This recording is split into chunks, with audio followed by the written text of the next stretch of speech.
পৃথিবীর প্রতিটি কিংবদন্তির পেছনে থাকে এমন এক গল্প যা ট্রফির চেয়েও বড়, আর ক্রিস্টিয়ানো রোনাল্ডোর গল্প ঠিক তেমন।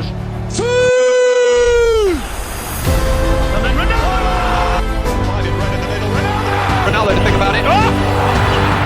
Absolutely sensational! Ronaldo. Oh! Cristiano Ronaldo!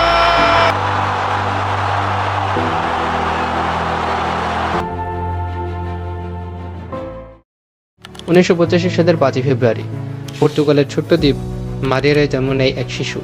পরিবারের আর্থিক অবস্থা ছিল খুবই দুর্বল। বাবা ছিলেন একটি স্থানীয় ফুটবল ক্লাবের কিটম্যান এবং মালি, আর মা কাজ করতেন রান্নার সহকারী হিসেবে। সেই ছেলেটির নাম ক্রিস্টিয়ানো রোনালদো। তার প্রথম ক্লাব ছিল আন্দোরিনহো। সেখান থেকে ফুটবলের প্রতি তার ভালোবাসা শুরু। এরপর খেলেন নাসিওনালে। মাত্র 12 বছর বয়সে তিনি যোগ দেন স্পোর্টিং সিপিআর একাডেমিতে, কিন্তু এর অর্থ ছিল পরিবার ছেড়ে একা লিসবনে চলে যাওয়া। নতুন শহর, নতুন মানুষ, নতুন জীবন। তার মাদেইরার আঞ্চলিক উচ্চারণে অনেক সতীর্থ হাসাহাসি করত। রাতে তিনি মাকে মনে করে কাঁদতেন। কিন্তু একটি জিনিস কখনো বদলায়নি, তার স্বপ্ন। 15 বছর বয়সে আসা আরও বড় ধাক্কা। চিকিৎসকেরা জানান তার হৃৎপিণ্ডে টাকিকার্ডিয়া রয়েছে, অর্থাৎ হৃদস্পন্দন অস্বাভাবিক দ্রুত হচ্ছিল। অনেকের ধারণা ছিল তার ফুটবল ক্যারিয়ার হয়তো এখানেই শেষ, কিন্তু রোনালদো হার মানেনি। এটি সফল অস্ত্রোপচারের পর মাত্র কয়েকদিনের মধ্যেই তিনি আবার অনুশীলনে ফিরে আসেন, কারণ তিনি জানতেন স্বপ্ন কখনো অপেক্ষা করে না। 2003 সালে ইংল্যান্ডের ম্যানচেস্টার ইউনাইটেড থেকে তাকে দলে বেরায়। Pace all the way through and in. I think he'll claim that. Sir Alex ফার্গুসনের অধীনে তিনি দ্রুত বিশ্বের অন্যতম সেরা খেলোয়াড়ে পরিণত হন।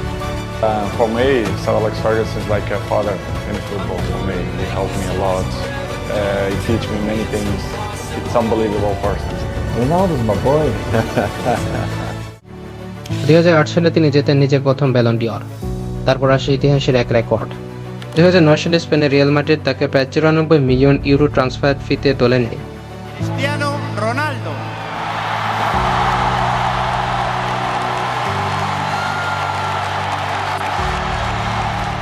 তখন এটি ছিল ফুটবল ইতিহাসের সর্বোচ্চ ট্রান্সফার ফি। রিয়াল মাদ্রিদের রোনালদো যেন নিজের সেরা সংস্করণে পৌঁছে যান। মাত্র 438 ম্যাচে তিনি করেন 450 গোল, যা আজও রিয়াল মাদ্রিদের ইতিহাসে সর্বোচ্চ।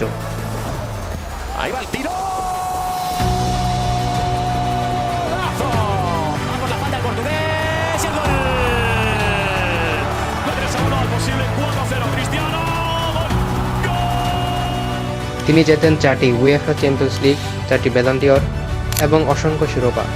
2018 সালে তিনি নতুন চ্যালেঞ্জ নিতে যোগ দেন ইতালির জুভেন্টাসে। সেখানে টানা 3 মৌসুমেও নিজের গোল করার ধারাবাহিকতা বজায় রাখেন। 2021 সালে আবার ফিরে আসেন ম্যানচেস্টার ইউনাইটেডে, আর 2023 সালে শুরু করেন নতুন অধ্যায় সৌদি আরবের আল নাসর ক্লাবে। ক্লাব ফুটবলের পাশাপাশি তিনি পর্তুগালকে এনে নিয়েছেন দেশের ইতিহাসের প্রথম বড় আন্তর্জাতিক শিরোপা উয়েফা ইউরো 2016। এরপর জিতেছেন উয়েফা নেশনস লিগও। আজ তার নামের পাশে রয়েছে 5টি ব্যালন ডি'অর, একাধিক চ্যাম্পিয়ন্স লিগ, শত শত গোল এবং ফুটবল ইতিহাসের সর্বকালের সর্বোচ্চ গোলদাতাদের একজন হওয়ার গৌরব। কিন্তু রোনালদোর সবচেয়ে বড় অর্জন কোনো ট্রফি নয়। সবচেয়ে বড় অর্জন হলো তিনি প্রমাণ করেছেন জন্ম নয়, সিদ্ধান্তের মানুষের ভবিষ্যৎ নির্ধারণ করে।